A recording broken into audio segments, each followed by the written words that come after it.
Good evening, everybody, and welcome to another live episode. Episode 81 of Satoshi Analysis. We're your Satoshi Ninjas, and we're here to break it down for you. What's cracking, people? So, let's How we fade that doing? out. How you guys doing? Happy Tuesday. Yeah, we got snow over here, so it's kind of crazy. They told us it was going to be in the 60s again, and And damn. they lied. Yeah, They weathermen lie. It's not their fault. The weather's just like the crypto markets, bro. Emo. Unpredictable. Yeah. And emo. But thanks for tuning in, guys. Like, comment, subscribe. Please hit that gong. Make sure to follow us all over the internet. Yeah, we're on everything now. We're on iTunes. We're Google. on Google. We on Facebook. Twitter, Gram, Instagram, Steam. Steam it. Ooh, and there's probably gonna be more coming too. Also, like, we don't want to hype up too much. Like, we're not really hyped, man, but production, we got a new producer to help out with our work now, so just get ready for that quality to come up. Yeah, we're gonna start adding more production value. It's high time we did. Yeah. But let's get straight down to it. Today's video is about Coinbase, Coinbase. Yeah. So our favorite. it's mixed. They charge too much. But if for anyone in the United States, if you're not aware, you probably got an email from Coinbase saying they've reported a certain amount to the IRS. I believe if you did more than 200 transactions, 200 trades or something, and I believe it equaled out to over 20,000. They did report to the IRS. But the thing is, they did a total. So they did a total of transactions. So let's say you bought $1,000 of Bitcoin and then sold it at, let's say, 2,000. That would equal out to 3,000, and that's what's being reported. And your accountant has to like figure out the rest using your trades. So this was like a huge issue, Including appreciation of those trades. Yeah, you have to find out the date, the buy price. It was some crazy stuff, like A shit show is what we call it. and there were some third-party apps that kind of did the job, and they charge a lot of money, but it's just a pain in the ass. Yeah. So Coinbase decided to release new tax tools, and this is really important because all that stuff that like you'd have trouble doing, finding it out how much you bought, how much you sold for, Coinbase's tool is now going to do this for you. So yeah, Coinbase is not authorized to give tax advice. Neither are the Satoshi Ninjas, just to put that out there. Yes. Nor financial advice. Contact an accountant or a tax lawyer, best person. But this is just like a cool. Advice. We're just trying to. We're more about the news here. And education. Mm-hmm. You know, we don't want to see y'all get scammed. We've been through that. So step one: establish or create complete view of your trading activity to determine your costs. So this was what I was talking about. They would automatically pull your buys, your sells, and figure out how much profit you made and your gains and losses, so you could report more accurately. It'll step two, which is the end result of step one. You'll get your gains and losses. So if you had some gains, you'll have to pay capital gains. If you had some losses, you could do that. And there's multiple ways of how you could do this. They have it as FIFO and Spec ID. I'm not too familiar with Spec ID, but FIFO I'm pretty familiar with, and as well as LIFO.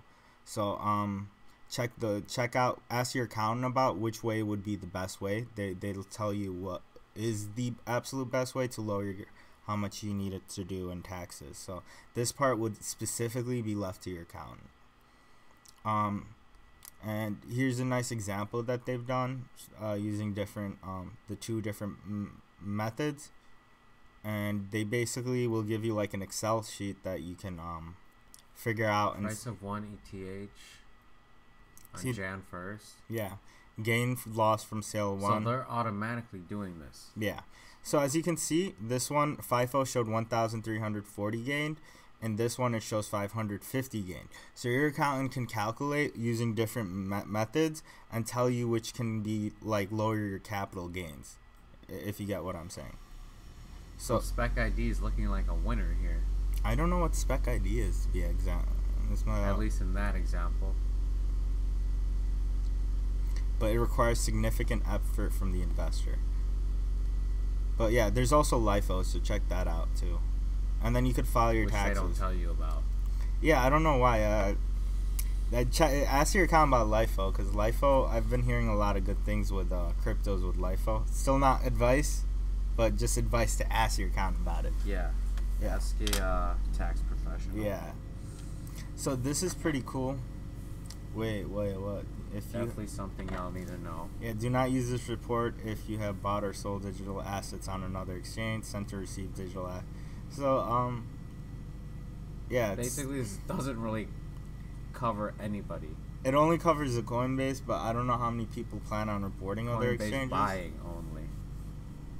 That's it. Yeah, it's only by Coinbase that's really reporting. Sent or received is out. So what if you sent what you bought? That doesn't count out? I guess. So you gotta use another type. Store digital assets on an external device. Right. Person other than FIFO to determine. Alright. This basically takes out almost the whole crypto. I mean, I don't know how they're going to even figure out how people participated in ICOs. I don't know how they're going to figure out with other exchanges. But yeah, yeah, they're probably just going to have to start slowly regulating instead of like trying to backtrack and getting prior traders to cough it up, if you will. Yeah, so I mean, as I said, a lot of these laws are a little funky right now. There's no clear-cut regulation yet, so just try to do your best. Which is good and bad. And to be honest, Coinbase is the only one of the few fiat gateways into cryptos.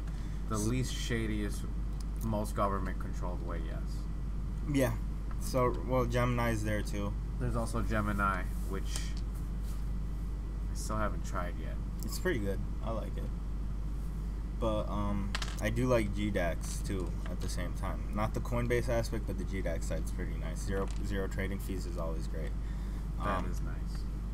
Not gonna lie. But yeah, so that's all we have for today. Or let's do a quick recap of the market. It's been up and down. March 13th, Tuesday at 5 p.m. Chicago time. To be honest, I feel the markets are still undersold. As long as this is under 400 million, I think it's always a good buy opportunity, personally. Yeah, it's been hovering around 350 to 370. But realistically, 400's like, I think it's got oversold at this point. Well, yeah, that fucker sold all of the coin, $100 million worth. Or 100. All right, for people who don't know what we're talking about. How much was it? Close. It was a shit. He sold $400 million worth of Bitcoin. God.